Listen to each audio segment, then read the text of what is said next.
Baik, Assalamualaikum warahmatullahi wabarakatuh. Alhamdulillahirabbil alamin. Puji syukur kita panjatkan kehadirat Allah Subhanahu wa taala.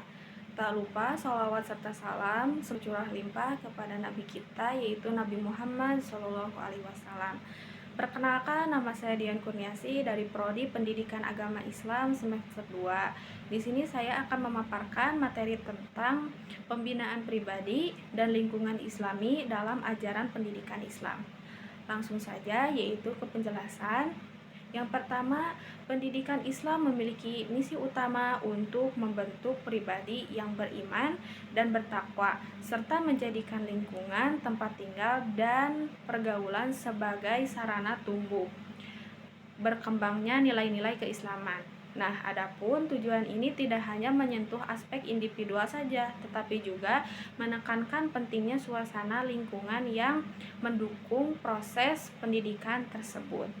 Nah, di sini ada beberapa konsepnya. Yang pertama yaitu konsep pribadi Islami. Pribadi Islami adalah seseorang yang mencerminkan nilai-nilai Islam dalam kehidupan sehari-harinya. Ia menjunjung tinggi keimanan, melaksanakan ibadah dengan istiqomah, memiliki akhlak mulia, serta berkontribusi positif dalam atau terhadap masyarakat. Pendidikan Islam berperan sebagai sarana pembentukan pribadi, seperti ini melalui bimbingan akidah, ibadah, dan juga akhlak. Nah, konsep selanjutnya yaitu konsep lingkungan Islami. Konsep lingkungan Islami maksudnya adalah tatanan sosial yang mendorong tumbuhnya amal soleh dan menghindarkan individu dari pengaruh negatif.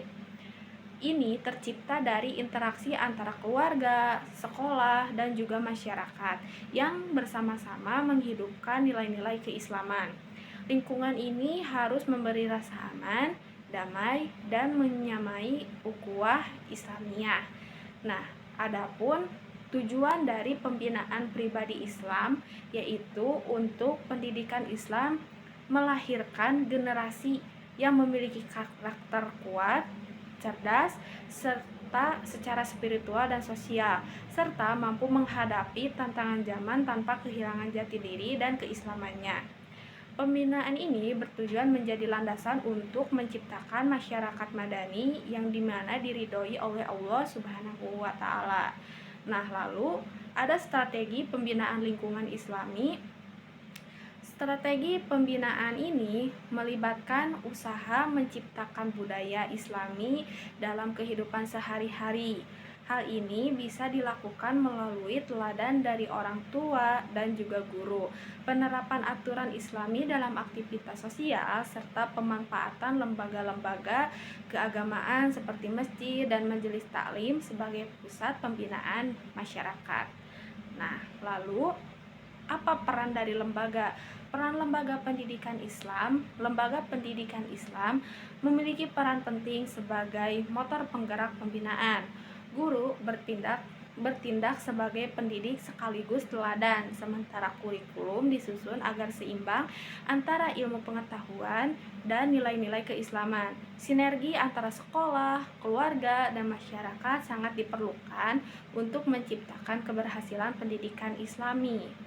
Lalu ada tantangan yang harus dihadapi. Yang pertama, lembaga pendidikan Islam memiliki peran penting sebagai penggerak pembinaan. Contohnya sebuah pesantren di daerah pedesaan tidak hanya mengajarkan ilmu agama Islam saja, tetapi juga membina karakter dan keterampilan kewirausahaan santri melalui program pelatihan usaha kecil. Yang kedua, guru bertindak sebagai pendidik sekaligus teladan. Contohnya, seorang guru agama yang selalu datang tepat waktu, berpakaian sopan, dan menjaga lisannya akan menjadi contoh bagi siswa dalam menerapkan nilai-nilai Islam dalam kehidupan keseharian. Nah, yang selanjutnya yaitu kurikulum disusun agar seimbang antara ilmu pengetahuan dan nilai-nilai keislaman. Contohnya, di sekolah Islam terpadu, siswa belajar matematika dan juga sains dengan tetap menyisipkan atau memasukkan nilai-nilai keislaman, misalnya menghubungkan keteraturan alam dengan kebesaran ciptaan Allah Subhanahu wa taala. Nah, yang keempat yaitu sinergi antara sekolah, keluarga, dan juga masyarakat yang diperlukan untuk menciptakan keberhasilan pendidikan Islami. Nah, contohnya program parenting bulanan di sekolah yang mengajak orang tua untuk berdiskusi tentang cara mendidik anak secara Islami dan kerjasama masyarakat dalam membentuk lingkungan yang mendukung akhlak anak. Nah, yang selanjutnya yaitu mengenai solusi dan juga upaya yang harus dilakukan. Jadi ada solusi dan juga upaya yang harus dilakukan. Yang pertama yaitu memperkuat pendidikan akhlak. Contohnya, sekolah mengadakan program Akhlak Mulia hari ini yang memberikan penghargaan kepada siswa yang menunjukkan sikap jujur, disiplin, dan hormat kepada guru. Nah, yang selanjutnya atau yang kedua yaitu meningkatkan peran keluarga sebagai madrasah pertama. Nah, contohnya orang tua membiasakan anak membaca doa sebelum tidur, memberi teladan sholat tepat waktu, dan melibatkan anak dalam diskusi ringan tentang kisah Nabi. Nah, yang selanjutnya yaitu yang ketiga, memanfaatkan media sosial untuk sarana menyebarkan dakwah secara positif. Nah, contohnya yaitu seperti seorang remaja membuat konten TikTok yang membahas adab dalam Islam secara singkat dan menarik, serta membagikan kutipan hadis atau motivasi Islami di Instagram.